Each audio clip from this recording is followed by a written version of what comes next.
Hello and welcome to the newest upload on Exponential DFS. I am Michael, or that guy Expo, joined once again by Corey, where Legion of Boom is the newest episode of Exponential Sports Talk here on a Friday, August 12th. Thank you very much for joining us today. I'll go ahead and let Corey kind of introduce the day for you guys. Yeah, we got some good topics to talk about today.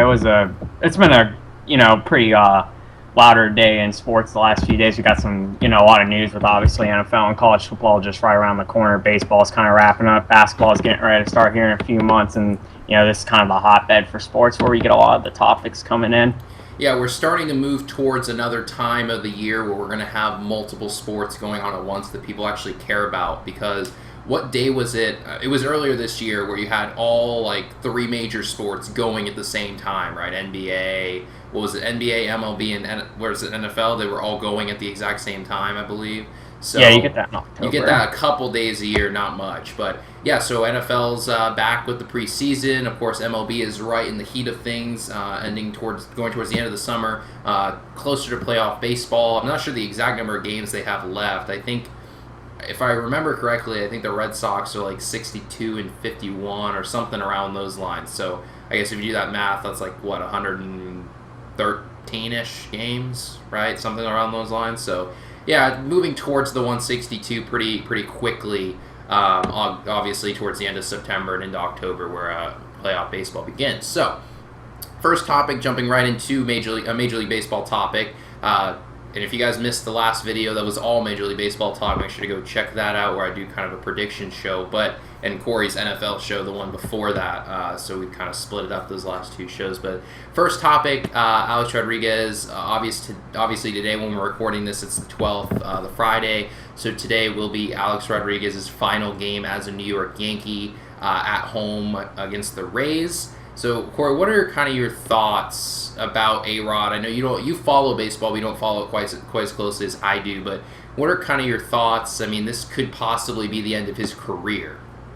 Yeah, well, they're rebuilding, and A-Rod's he hasn't been that good the last few years. He's been, I would say, more of a cancer to that team than he's been kind of helping. When you're rebuilding, you just got to move on from the past, and he's not worth being on that team. He's just a big cancer problem, honestly, and to be blunt, I think this is the right move for them. Just, get rid of what's old and, just go on or, start fresh and just get rid of him. He's not really helping your team anymore, so he's just kind of there. Yeah, he's not really doing much for him anymore. If I remember off the top of my head, I believe I saw last night. Last night was the first game he had started in since, July 29th. Or something like that, July 28th, 29th, one of those two. He's not starting on this team anymore, obviously. He's a liability in the field, and if you play him at DH, he can't hit anymore. He's hitting 200. He can't get up to a fastball, even breaking. He can't hit. You could throw him fastball after fastball, and he might get lucky, but he just doesn't have the bat speed that he once was. We're not facing a David Ortiz type situation, obviously, where Ortiz is wanting to go out on top and be done after this year. And obviously, he's leading the league in doubles. He's up there in home runs, RBIs. He's absolutely smashing at 40 years old. And A-Rod is unfortunately not able to go out that way, it appears. He's being forced out of the sport.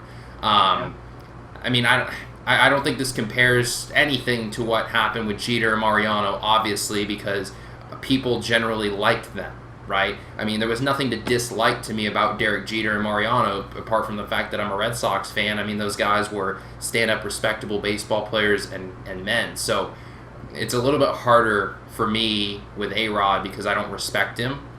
He's a cheater, and he's not getting the kind of farewell tour I'm sure that he thinks he deserves. But he doesn't deserve anything, in my opinion. Yeah, to say he doesn't deserve anything is maybe a little harsh. I think they could have probably handled this better and a little bit more professionally, but, But he basically forced their hand. Well, baseball is just, it's business, and they could have handled it better, There's a lot of situations in sports happens everywhere. A team can't handle it better because you're a professional organization. You're kind of considered you're considered the premier baseball team, in history. You should handle it maybe a little bit more professionally, in my opinion. But, I do agree. It's time to rebuild. Get on from him. Get him off the team and, just go on with it. In my opinion, I think the Yankees have handled this relatively well. I mean, they've done decent. I mean, he wants to be playing every day, and that's not a no. Like Joe Girardi has come out. I mean, I respect Girardi in the sense that did you hear that A-Rod requested to play third base today in his final game, and Girardi said no. You're gonna DH for us. Yeah. Yeah, he requested to play third base in his final start, and this is what I'm talking about. That I don't think he deserves much. If this were Jeter, and Jeter had asked to play left field in his final game, he probably would have played left field. Like, yeah, just my problem is it's not like you're playing for anything anyway. So they're only you're back in the wild card now. Yeah, but they're not going to make it. I agree with you, but I think they're not playing for much. Honestly, they're trying to rebuild. It's pretty obvious what they want to do. So I mean, just I wouldn't. I don't know. I respect Girardi for saying no. Just given the fact, yes, we both agree that I don't think the Yankees are remotely going to get in the playoffs this year. I don't think they can catch any of those teams ahead of them in the wild card. But you're only 3.5 back in the wild card, and you're going to tell me that this guy that can't field anymore wants to play in the field in this final game. I understand it, but it's not like we're in the last game of the season and you're not going to make the playoffs. If this were the final game of the year and this was his farewell tour and he wants to play third base and you're not remotely going to make the playoffs, okay. But, I mean, we're, August 12th? And he's being forced out and he thinks he wants to play third, obviously. He doesn't want to DH. But I respect Girardi in that sense for saying, no, you're going to play DH and then you're gone. Yeah, it's just not something you want to be in the news about, though. Generally, even like when for an example, talk about Jameis Winston, even though he didn't do anything wrong, or as the court said, that's just sexual assault. You still just don't want your team to be involved in something like that because it tends to just loom on and on and on. They just want out of this. I mean, they're going to pay him a ton of money as an advisor.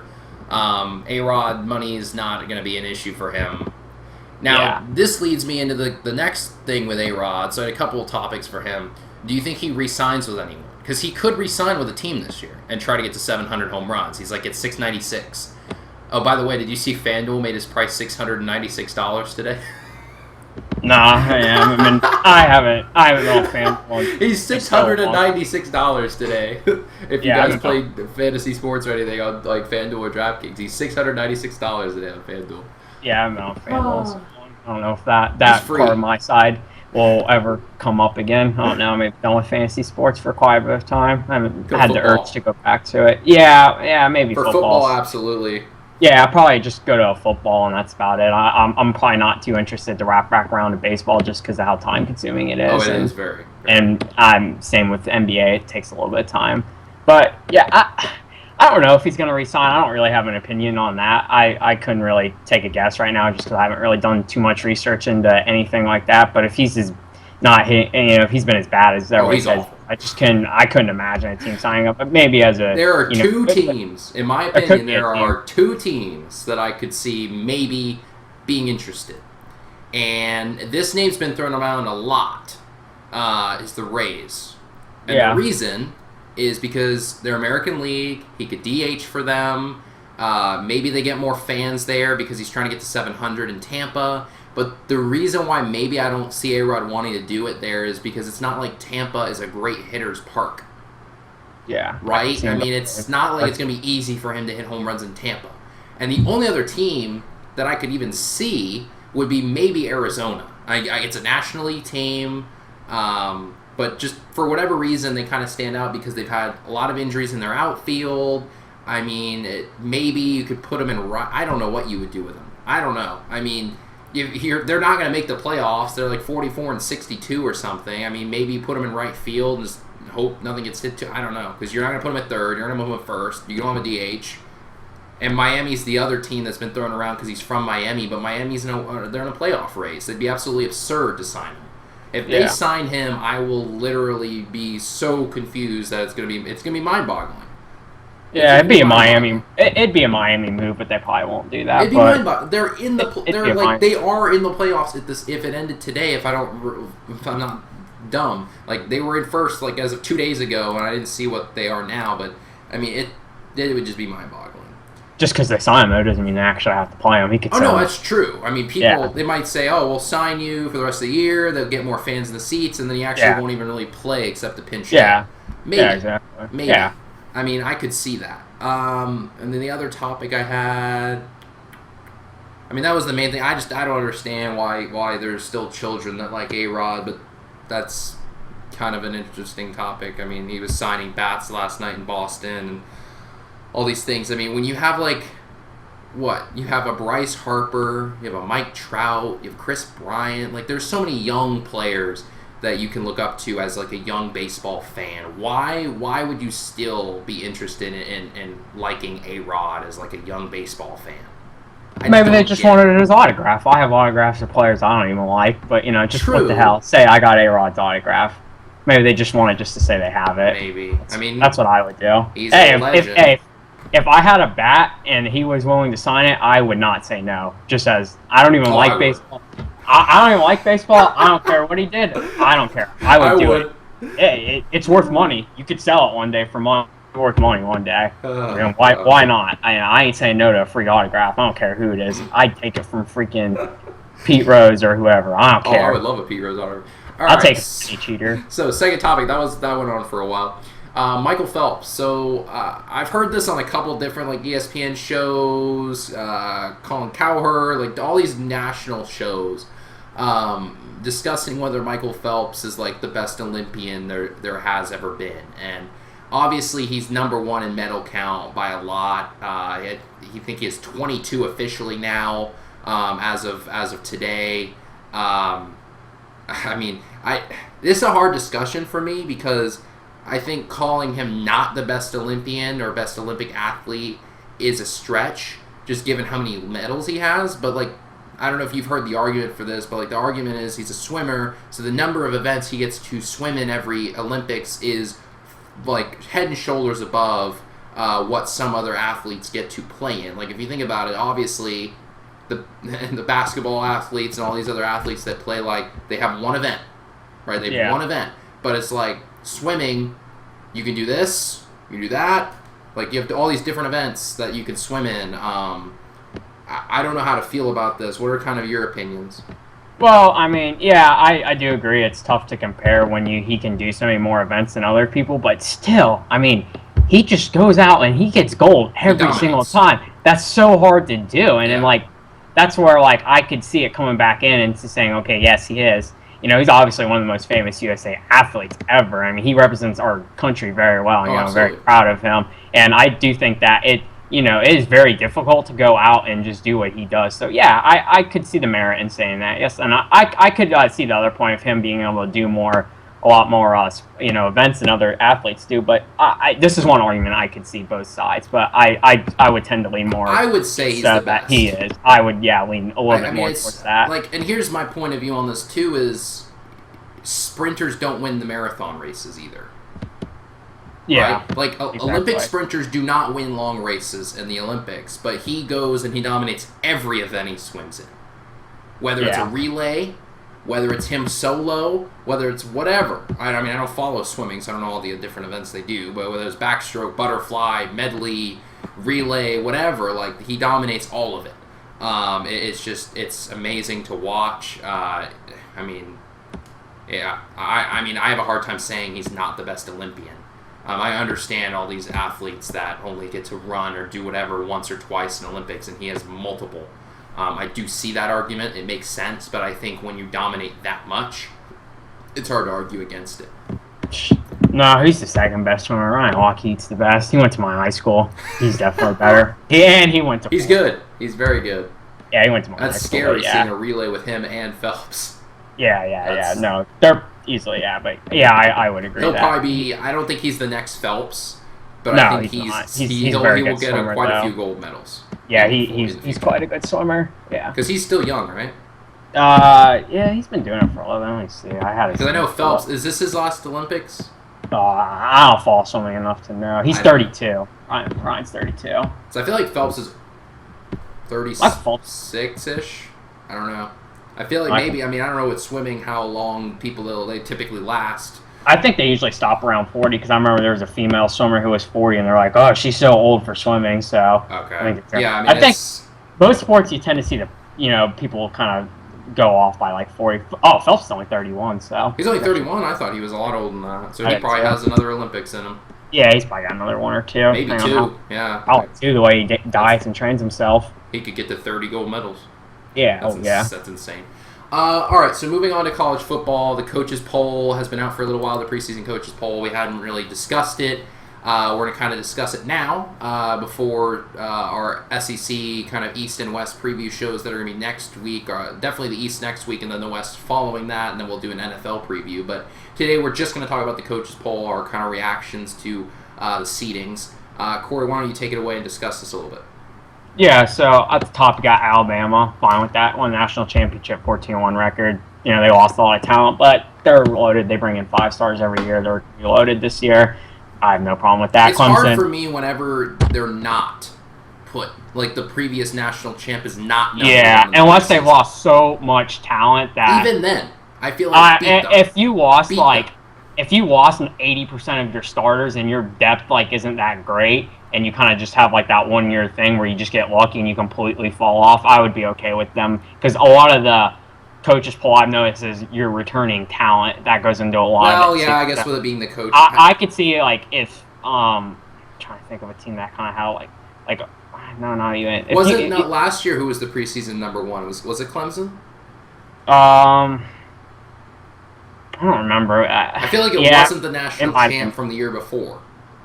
Yes, it just depends on, like I said, the talent. If you lose a lot of your talent and you just don't have the backups, then I could easily see you dropping way below. In my opinion, beat them, right? Like, if they're the defending national champs, put them number one, and if they lose, they're out of the number one spot. But, obviously, if they start number one and keep winning, they're going to stay there. But, that's just my opinion. Generally, if you're the defending national champ, I understand if you lose talent, but, beat them and make them fall. Yeah, but the reason why I could see it is, if you lose 80%, you're not going to drop, below 5, but, if you have the team that almost beat you and they're returning, say, their holes, say if they're returning only, if they're returning 90% of their starters, there's no reason for them not to be number one, True. It's just tough. But, I think Clemson is, by and large, a better team than Alabama this year. Yeah, I could. In the preseason, on teams, paper, I think Clemson is, by and large, a better team. On paper, but I have to wait and see. You never know, but I have to watch Alabama play. It's interesting. Apparently Alabama got more first place votes, but they barely beat them in the points. Yeah. To get apparently only 61 points separated them, so it was close. Oklahoma at 3 is interesting. I'm okay with that. They're returning Samaje. They're returning their running back Samaje P. Ryan. His cousin's actually a running back on the Gators now, so that'd be interesting to see. Their quarterback's coming back. Can't remember his name now. What's their quarterback's name? I know Trevor Knighton's the one that switched. He transferred A&M. I don't remember his name off the top of my head. I'll look. Keep talking while I go. Blake something? I don't know. Florida State's 4. They got 1 first place vote. Yeah. Baker Mayfield's their quarterback. Oh, yeah. Okay. Yeah. For some reason, I thought he graduated. They made the playoffs too, so I'm fine with them being at 3. Florida State at 4. That is more based off of a lot of experts think they're going to be loaded on talent this year. I'm still worried about their quarterback position because they really, they had Eric Golston was obviously pretty bad last year, and they switched him out for whatever I can't remember his name. I was just talking about Stevens. I was just talking about. I know who you're talking about. I can picture. Yeah, but he hurt his ankle in their bowl game against. Oh yeah, he did. That's right. Yeah, he broke his ankle, and he just he wasn't that great. So they're returning some talent. So I can. He was better than Golston for sure. Yeah, Golston was god awful. Ohio State, LSU. These don't matter to me in the order. I think Ohio State, LSU, Stanford, Michigan, Notre Dame. I think Michigan's going to be extremely good this year. Stanford's going to be Tennessee with a first place vote. Who voted for Tennessee to be number 1? He's off their butt, and I understand they're returning quite a bit of talent. Actually, I don't care. I got better than Michigan. They're returning 9 offensive starters and 9 offensive starters and 8 defensive. No, they're better than Michigan. No, they're not. You mean Michigan State? They're Michigan. They're under Michigan. I know, but I'm saying they got a first place vote and Michigan didn't. Oh. I get the seeding, but I'm saying to get a first place vote, there's no way they're better than Michigan on paper right now, in my opinion. Yeah, I get Michigan seeded higher, but Michigan is better. Like, I would have been okay with Michigan getting a first-place vote. I think Michigan's going to be really good. Like, really good. I think they'll be good. I don't think... Their defense is so strong. Their defense is good. I think they're actually, and I know what they did last year and what Jim Harbaugh's done there has been very well. I actually don't think they'll be as good as some people think they're going to be. I think they're going to be a very good team. I don't think I've seen some people think they're going to be in the playoffs. I think they'll be really close. I don't know if this is it. I don't think they're better than Ohio State. I think Urban Meyer's a better coach than Jim Harbaugh, just in my opinion. I think Ohio State is still far and above better than what Michigan is. I mean, LSU is strong, but you always have to worry about their quarterback situation. Situation's ugly. It's Tennessee. I'm not gonna. We'll talk about them more in the East preview show. I want to see them do it before I can just say, okay, if I see them do it, I'm fine with it. But I don't believe in Butch Jones right now. I just don't. There's SEC coaches who have unanimously said, there's a website it's called AFLAC, and it basically is coaches unanimously say things, and their name's not going to come out of it. Obviously, they say Butch Jones is not as good of a coach as people think he is, and they think he's on the hot seat this year. And if he doesn't live up to this hype, he's gone. I could see it. I mean, they're so hyped right now this year. If they absolutely crap the bed, their beat writers think Butch Jones is a bad coach. The guys who follow this team, they question his in-game coaching ability, and it's shown. They can't win. They can't win big games. They can't win close games. They can't win big games. Nervous about winning a big game, he craps the bed and loses them every time. He's a terrible coach. I don't understand. He's Will Muschamp. That's what he is. He can't win big games. He's good, and his defenses are good. I think he's slightly better than Will Muschamp. No, he's not better than Will Muschamp. I take Will Muschamp. His offenses are bad outside of the running backs. He recruits. Yeah. Actually, Will Muschamp recruited better than Butch Jones. He did recruit really. I will give Will Muschamp one thing. When he was at Florida, his recruiting on defense was absolutely amazing. Tennessee's class right now, it's top 10 in the country, but over half their class, about 75% of it it's 3-star players. It's 3-star. I know that doesn't matter, but that just shows he can't even get the 5, and he's not even getting the big guys. He gets all these the smaller name guys. I mean, Florida's been doing it too, but he's not that good of a coach, and I honestly think he'll be gone after this year. I don't think they're going to be that good this year. I want to see Michigan State, Ole Miss, Houston in there. TCU is going to be interesting without Boykin, what they're going to do. And Josh Doxson. Yeah. Iowa. I think Iowa. I mean, Iowa plays in a really weak conference. Georgia. That's way too high for Georgia. Georgia's not 16. They're not. Georgia's not 16. People think Georgia's going to win the East. Or, I'm sorry, not Georgia's going to be up there with Tennessee. They think they're going to be second. They're going to be, most people think it's going to be Tennessee, Georgia, Florida, I would say. They'll finish second. They'll finish third easily, but no, There's a lot of people who say they like Georgia's 1s, but their 2s and their 3s are questioned. You got to have depth to win the SEC. I don't care. Oh, yeah. East, I think kind of the generic right now for most people is Tennessee, Georgia, Florida. I've seen this. The more intelligent people are going Tennessee, Florida, Georgia. The more intelligent people, the media has Tennessee, Georgia, Florida. Yeah, I would agree with that. USC, Washington, Oklahoma State, North Carolina, Baylor. How does Baylor bounce back from all the scandals they had? Their head coach getting fired, but apparently they sold season tickets quicker than ever before, even after all of that. Oregon's always good somehow. They'll have a bounce back here, I think, this year. I think so. Louisville, UCLA, and then Florida. I was actually somewhat surprised to see the Gators even slip into the top 25, because typically they're always underrated. Like last year, they weren't ranked, because everyone thought they were going to be awful, and then look what they did. And this year, they're actually slipping in. Miami's right there. Maybe Miami has a decent bounce back year. I missed when they were good. Mark Rick's their head coach.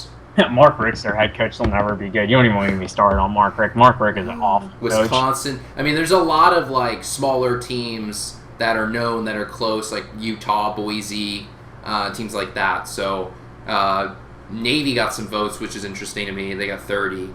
But Miami, by and large, was the team that barely missed. They had 120. The next team was Wisconsin with 82. My biggest problem with this poll outside of Tennessee is Florida at 25. Now, if they put Florida at 16 and flop them with Georgia, I'd be okay with that. That's my Yeah, I mean, I think Florida's better than Georgia, but we'll see what happens. They have a better coach. On paper, Florida doesn't have the most talented roster, and if somebody come up to me and said that, I'd agree. But they have a smart head coach. Jim Callaway is a very smart head coach. And if you don't know this, Jim Callaway was at Alabama when they were when they started to get very good, and he actually beat out Urban Meyer when Florida had Tebow and all them. He was their offensive coordinator, and he's smart. He knows offense. There was this one coach, I don't know who he is, obviously, but he said Jim Callaway had the best game plan against LSU I've ever seen a coach run against that team. He's like, the only reason they lost is because Treon Harris did not execute the game plan correctly. And then the other thing they said is, I'm gonna guess this was the Ole Miss head coach. He said he's like, I thought I had the best game plan going into Florida. He's like, Jim Callaway ran 38 different formations. 38 formations on 44 plays, and he's like, I had no idea what he was doing. They pounded Ole Miss. That game was amazing. I would guess that would be the Ole Miss game. That would be my guess. They pounded them so bad. That just shows how SEC coaches think Jim Callaway. Jim Callaway's a smart head coach, and he just excuses. It's a great hire. So we're already at 26 minutes, so we'll kind of fire through these last couple topics that we have. So LeBron, last time we did a show together and talked about the NBA, Mike Conley was the highest paid player. He is no longer the highest paid player. LeBron will be making $31 million this year, and he signed a 3-year, $100 million contract. Your reactions? He's finally the highest paid NBA player. He deserves it, but it's not going to last. Next year, Steph Curry will be the highest paid player in the NBA because he's a free agent and he will make more money than LeBron does. I would say. Probably 30. With the cap. Because I didn't look closely enough into the LeBron deal. Is it is it heavy in the years that the cap is really high, like next year? I know he's making 31 this year. Is it higher next year? If he's making 31 this year, it would have to go up a little bit the next 2 or 3 years. That's what I thought, because the way the cap is increasing. Generally, what they do with contracts is the first year's low, and it just kind of builds up on a longer term. It'll go up a certain percentage every year. That's what generally most teams. That's what smarter teams do. Is now I've seen situations where Jeremy Lin gets a backloaded contract. I think it's just smarter to have it slightly go up every year than backload a contract. Yeah. Because you never know what's going to happen. So interesting. I mean, obviously nothing negative for me to say about LeBron. I don't like him all that much, but I mean, for a contract, Cleveland, they need him. Best player. He's probably second best player. Probably you'd argue the best player in the NBA. Obviously, he didn't win the MVP last year, but that doesn't. He's the most dominant player in the NBA. I think all around he's the best player because he does everything. He's the one guy that you could take over an entire game at any given moment. He's that guy. Curry, we can argue this all day. I think Curry is a fantastic player, but he can't take over a game like a LeBron can. But that's neither here nor there. But, highest paid player. He deserves to be the highest paid player for now, and I think Curry will be right up there, obviously, when he signs the deal. Curry will make more than he does. He probably will, and then LeBron. He will because the NBA, I think, tends to value scoring more. We're seeing more of a scoring league now, and they're valuing the scoring more. Yeah. So I think he'll get a better contract than LeBron. I don't think Durant will surpass them. I think Durant will be pretty. No, Durant will be very, very, very close. He'll be very close. He'll be in that 30 mil range easily, depending on what team he goes to. If he stays with the with the Warriors, he'll always have to take a big pay cut. But I assume he'll go somewhere else. I don't think it's crazy to think someone's going to take a pay cut in the Warriors because I don't think it's going to be Curry because he's been so underpaid in his entire career that I don't think it's going to be him. But you could see someone. It would have to be him because Draymond Green's not going to take a pay cut just for how he plays, and then if they want to give, I could see Clay maybe. They would have to give him such a big pay cut that they wouldn't even be able to get him on the roster. Honestly, keep himself at $9 million, and Klay Thompson's not going to do that. So somebody's going to be the odd man out of this big four. It just won't work. Oh yeah. I agree. And it's going to happen within the next two years because they're both going to be free agents after next year. So it's not going to be Dre. They're going to keep Dre. It's probably going to be Durant out of this four. I'd probably like to say I think Durant's just on to win his championship. I think I'll go somewhere else. He could. So Callaway is cleared to play week 1, right? Well, I'll tell you. What happened was, so he was in his trial. So nobody really knew what his trial was for. It hadn't got released for a while. So Callaway was trialed basically for a sexual assault. A woman said that, they're adults. So a woman said that him and Treon Harris had sexually assaulted her. Well, the problem was she waited a long time. She waited until January to file a case. Well, the problem is when you wait till January, all your hard evidence is gone essentially. Right.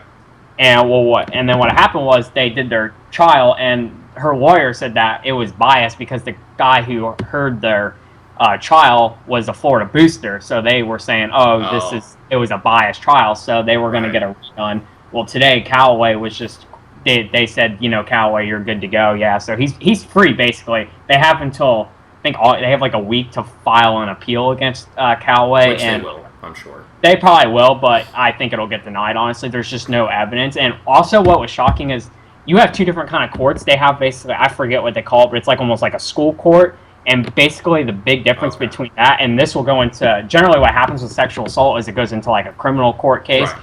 And with criminal court cases, you have to have undoubted evidence, 100% evidence. She'll probably file a civil case next. Yeah. If the criminal case gets, what happened was it's under a school case, and with the school, you only have to have like 51% evidence. But the problem is she has no evidence because she waited until January to file the case. Yeah. And all the evidence is obviously gone by then. So right.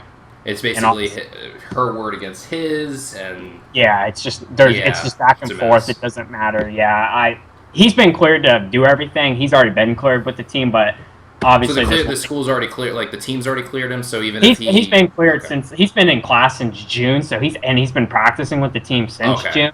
I didn't know if it was something that even if the school says you're fine, but then the team says, oh, well, we're going to still suspend you the first game so people don't freak out about this. Yeah, here's the problem, too, is that actually... And it wouldn't really affect anything, but... The suspension stuff is actually out of Jim McElway's hand, really. It's more of the school, but since they said he's not guilty, and if they don't file the appeal, it's just going to be up to Jim McElway to make his decision, and... that's another topic. That's kind of a debate for another day. But yeah, he could serve a suspension. If he does, they're playing UMass their first game, so it doesn't matter. Exactly. I honestly don't think he's going to serve a suspension. I'm still in the theory that he won't serve one actually because this is just one of his. Oh my goodness! It's just a lie. It's just this girl trying to be an idiot. So I don't think he's going to serve a suspension honestly, but he could. But we'll have to see. If he does, I'd see it be for the first game. Yeah, it would just be hey, we did this because of the I mean it's just more to get the public off their case about it. Exactly. Exactly. Yeah. All right, so rapid fire. So the one thing I want to say as we're just rapid firing topics here at the end, I'm still sticking by my Red Sox to win the division pick, but my God, their bullpen has looked absolutely atrocious the last 3 or 4 days, and it's been so painful to watch. They've blown. In the last 3 days or 2 days, they've blown 2 games when they were leading in the 7th inning. That can't happen. I mean, welcome to the Cardinals world. Oh my God, it's so frustrating because they can't get to Kimbrel. I mean, Kimbrel looked really bad the other night against the Yankees, and almost choked that game, but. Oh gosh, it's been so bad, but that's kind of my rant on the Red Sox. Any topics you want to rapid fire? I mean, other than that, I think Little League World Series is coming up very soon. They're playing all the regionals right now. I think my only rapid fire topic is: would you rather watch a Little League World Series game or watch a baseball game, like an MLB game? If you had to choose, if I gave you one or the other, and I said, "Here, watch this MLB game or watch this Little League World Series game." I'll watch the baseball game. I will never watch a Little League game. I don't care. See, I like Little League games a lot. I would take neither, honestly, if I could pick. They're fun to watch. I mean, there's some kids on there that can hit bombs, and there's some kids that throw 75 miles an hour. It's pretty fun to watch. I get really into it. I still would rather watch real baseball, like MLB baseball, I would say. But Little League World Series, if you've never watched it, it's really fun to watch. Okay, so I don't really have any rapid fire questions, but I'm going to go with some bold predictions here. Okay. All right, so I talked about on my podcast, I thought Jonathan Bullard was the steal of that entire draft last year because he got drafted in the 3rd round by the Bears. Yeah. Run stopping, he can get to the passer. He just has relentless effort. Yeah. Actually, the Bears were putting him in a competition to kind of start. He's going to start week 1. That's what I'm saying. I've heard nothing negative about him. I've heard he blows up every single play, and that's what I expected. He should have been a first-round pick. And he wasn't. He got all the way to the 3rd round. I could see him. That kid's going to start. No, he's going to start easily. He's been their best player on defense. I watched him last night.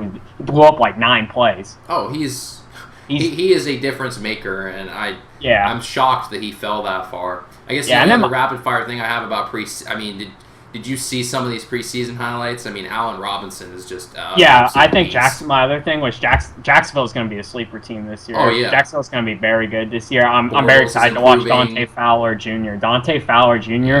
will be one of the best pass rushers in this NFL. Yep. He will be right up there with the Von Millers, with your J.J. Watts, with your Justin Houstons. This kid is unstoppable. Lots of Gators that are going to make impacts this year. Yeah, and then my other thing is Carson Wentz looked very, very ugly. He did very not. Bad. 12 for 24. He threw 89 yards on 12 passes. It was bad. We get to see Jared Goff tonight, I believe. But yeah, it was it was not good. And did you see how good Mark Sanchez looked? Yeah, Mark Sanchez. I think Denver. Actually, all the Denver quarterbacks. Both of them, or all. Was there? I mean, there was three of them. All three of them. Paxton Lynch looked good. Mark Sanchez looked good. Simeon looked good. I mean, obviously Lynch is playing probably third-team defense by that point, but Sanchez looked good, and that's Sanchez, the one thing that it's like. I mean, will they have an off year? I mean, their defense is still really strong. It's just going to be, will they have a quarterback? I mean, I think if their offense get the ball to Demaryius Thomas. I think honestly, I'm ready for this one. I think Oakland's actually going to win that division this year. We'll see if this is this. I've seen some smart people saying this is their year to win the division. I think it is. Their offensive line looks good. They went out and got Reggie Nelson. They drafted Carl Joseph in the first round from West Virginia. Big hitting safety. Big. He's tiny, but man, he can lay some wood for his little size. Their weak point is running back because Latavius Murray. I watched some of their games last year for whatever reason. I mean, he I don't know. He's not a 3-down back. Right? No. He comes out on third down, and if he doesn't get anything done on the first 2 downs, he's out on the third down. If they had a really solid 3-down back, I think that team would be really, really good. They're already really good. It's going to be very good this year, so we could see. I mean, Amari Cooper's going to keep improving. Crabtree's looked really good last year, obviously. Carr's only going to improve. I think that weak point is running back. And that we could see that jump this year with their very strong offensive line. I think they have a strong offensive line. Yeah. All right, so thank you guys for joining us today on Exponential Sports Talk. Today on Friday, August 12th. This has been Michael, That Guy Expo, and please leave a comment and like if you enjoyed, and subscribe and spread the videos around. I really enjoy making these videos for you guys, and we will see you next week. See ya. Bye. HBK, yeah, you know how we. And I can't quit, all I know is gang. HBK, yeah, you know how we